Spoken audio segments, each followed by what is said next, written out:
Treaty with the Sauk and Foxes, February 18, 1867. Articles of Agreement made and concluded this 18th day of February, 1867. United States, represented by Louis V. Bogie, Commissioner of Indian Affairs, William H. Watson, Special Commissioner, Thomas Murphy, Superintendent of Indian Affairs, Kansas, and Henry W. Martin, U.S. Indian Agent, duly authorized, and the tribes Sauk and Foxes of the Mississippi, represented by Keokuk, Chekuskuk, Uakwa, Hoko, Matata, and Manitowoc, chiefs of said tribes. Article 1. The Sauks and Foxes of the Mississippi cede to the government of the U.S. all the lands with the improvements thereon contained in their unsold portion of their diminished reserve, defined in the first article of their treaty, ratified July 9, 1860. The said tract containing about 86,400 acres, and being more particularly described by the survey and plats on file in the Department of Interior, except as reserved in previous treaties or in this treaty. Article 2. The said Indians also cede to the U.S. a full and complete title to the land with the improvements thereon now remaining unsold in that portion of their old reservation provided by Article 4 of the Treaty of July 9, 1860, to be sold by the government for their benefit, the cession herein made being subject to the exceptions defined in this treaty. Article 3. The U.S. agreed to pay to Sauk and Fox Indians, parties to this treaty, at the rate of $1 an acre for the whole of the land ceded in the two preceding sections, being about 157,000 acres of land, less the amount of land set apart for individuals, and further agreed to pay the outstanding indebtedness of said tribe, now represented by a scrip issued under the provisions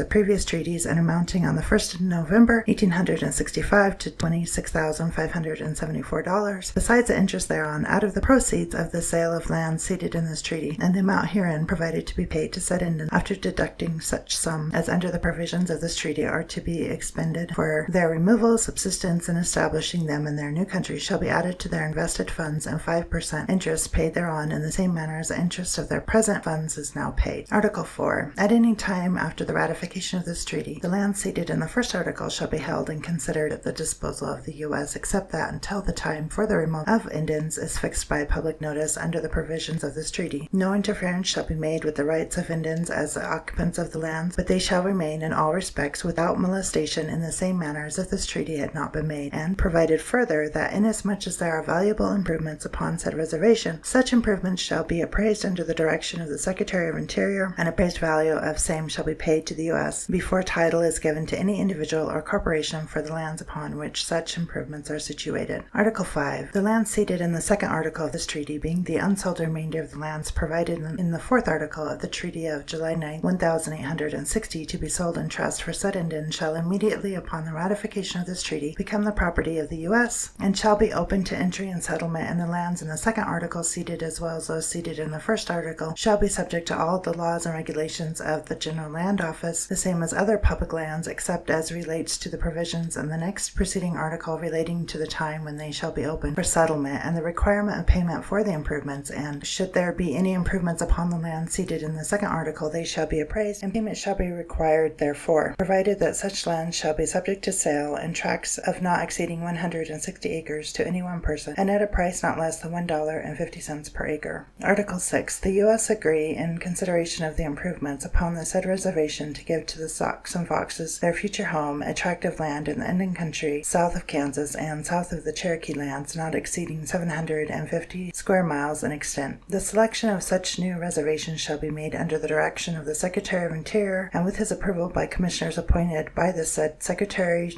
who shall visit Indian country with delegations from all tribes proposing to remove thereto, as soon as practicable after the ratification of this treaty, and said reservation shall be surveyed as to its exterior lines at the cost of the U.S. under the direction of the Commissioner of Indian Affairs, not to exceed $3,000, provided that if it shall be found impracticable to select a suitable home for the tribe except by purchase from the Cherokee, the U.S. will pay toward the said purchase the same amount that would have been payable to the Creeks if the reservation had been selected upon the former Creek lands, and in that case the balance of the money payable to the Cherokees shall be deducted from the amount due to the Sauks and Foxes under this treaty. Article 7. As soon as practicable after the selection of the new reservation hereon provided for, there shall be erected thereon, at the cost of the U.S., a dwelling house for the agent of the tribe, a house and shop for a blacksmith, a dwelling house for a physician, the aggregate cost of which shall not exceed $10,000, and also at the expense of the tribe 5 dwelling houses for the chiefs, to cost in all not more than $5,000. As soon as practicable after such such selection of a reservation as it may, in the discretion of the Secretary of Interior, be deemed advisable for Indians to remove thereto, regard being had to the proper season of the year for such removal, notice shall be given to their agent directing such removal, and whenever such time shall be fixed, public notice thereof shall be given in 3 leading newspapers of Kansas, and thereafter the land ceded to the U.S. by the first article of this treaty shall be open to entry and settlement under the provisions of the 4th article. Article 8. No part of the invested funds of the tribe, or of any moneys which may be due to them under the provisions of previous treaties, nor of any money is provided to be paid to them by this treaty, shall be used in payment of any claims against the tribe occurring previous to the ratification of this treaty, unless herein expressly provided for. Article 9. In order to promote the civilization of the tribe, one section of land convenient to the residence of the agent shall be selected by said agent, with the approval of the Commissioner of Indian Affairs, and set apart for a manual labor school, and there shall also be set apart from the money to be paid to the tribe under this treaty the sum of $10,000 for the erection of the necessary school buildings and dwelling for teacher, and the annual amount of $5,000 shall be set apart from the income of their funds after the erection of such school buildings for the support of the school, and after settlement of the tribe upon their new reservation, the sum of $5,000 of the income of their funds may be annually used under the direction of the chiefs in the support of their national government, out of which last mentioned amount the sum of $500 shall be annually paid to each of the chiefs. Article 10. The U.S. agreed to pay annually for 5 years after the removal of the tribe the sum of $1,500 for the support of a physician and purchase of medicines, and also the sum of $350 annually for the same time, in order that the tribe may prove itself with tobacco and salt. Article 11. In consideration of certain improvements made by John Goodell upon the lands of the nation within their present reservation, and of his services as their interpreter, he shall be allowed to select therefrom a half section of land, and it is further provided of said land, Sarah A. Whistler,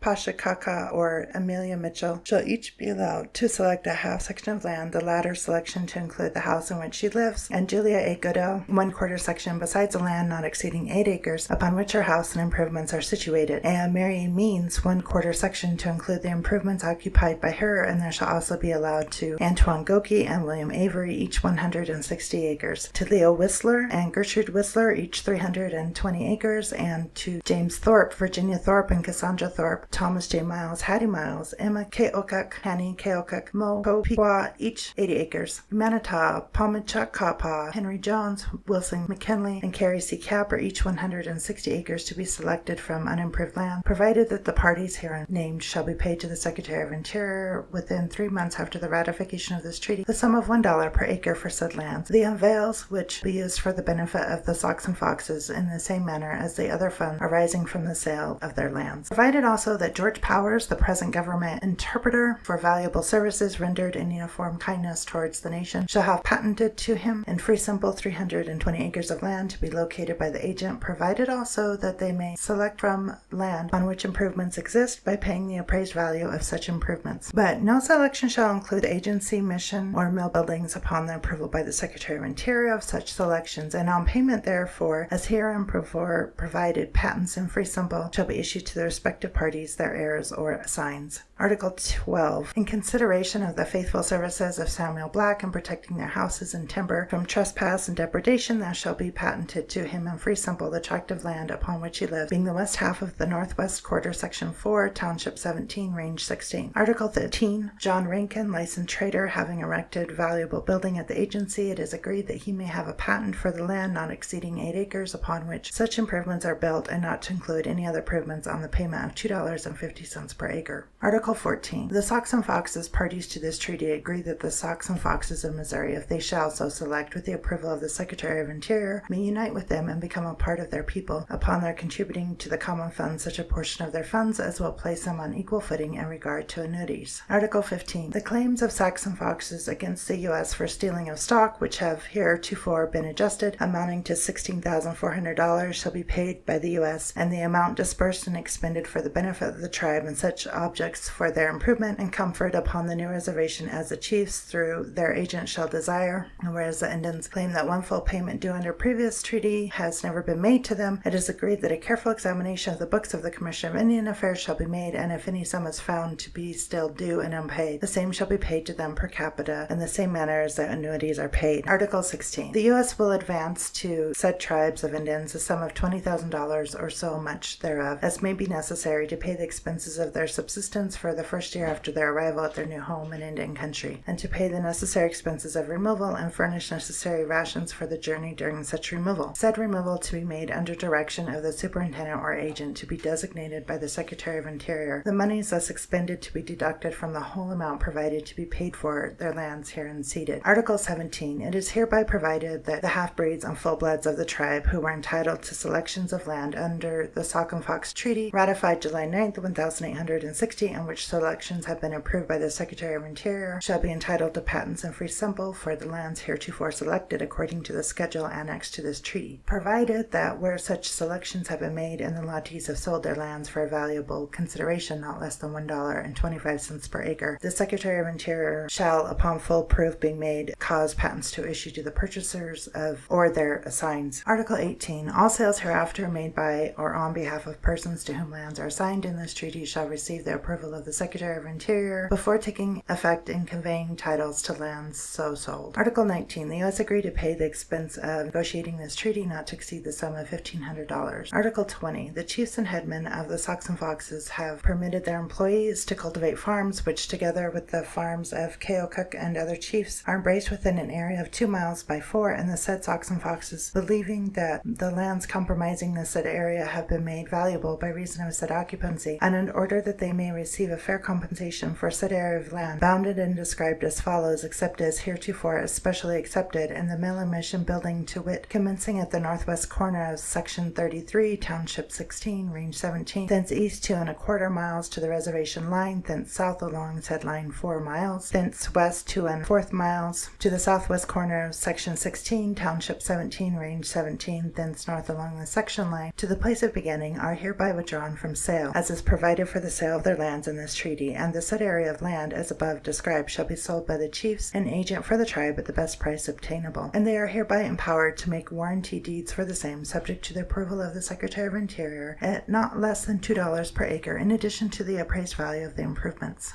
The avails of said land shall be expended by the agent under the direction of the chiefs for the benefit of the nation. Article 21. The Sauks and Foxes of the Mississippi, parties to this agreement, being anxious that all the members of their tribe shall participate in the advantages to be derived from the investment of their national funds, sales of lands, and so forth, it is therefore agreed that as soon as practicable, the Commissioner of Indian Affairs shall cause the necessary proceedings to be adopted to have such members of the tribe as may be absent notified of this agreement and its advantages, and to induce them to come in and permanently unite with their brethren, and that no part of the funds arising from or due them under those or previous treaty stipulations shall be paid to any bands or parts of bands who do not permanently reside on the reservations set apart to them by the government in Indian Territory, as provided in this treaty, except those residing in the state of Iowa, and it is further agreed that all money accruing from this former tribes, treaties now due or to become due said nation shall be paid them on their reservation in Kansas, and after their removal, as provided in this treaty, payments shall be made at their agency on their lands as then located. List of Sauk and Fox lands selected for individual referred to in Article 17 of the above treaty, selected by a Perry Fuller agent.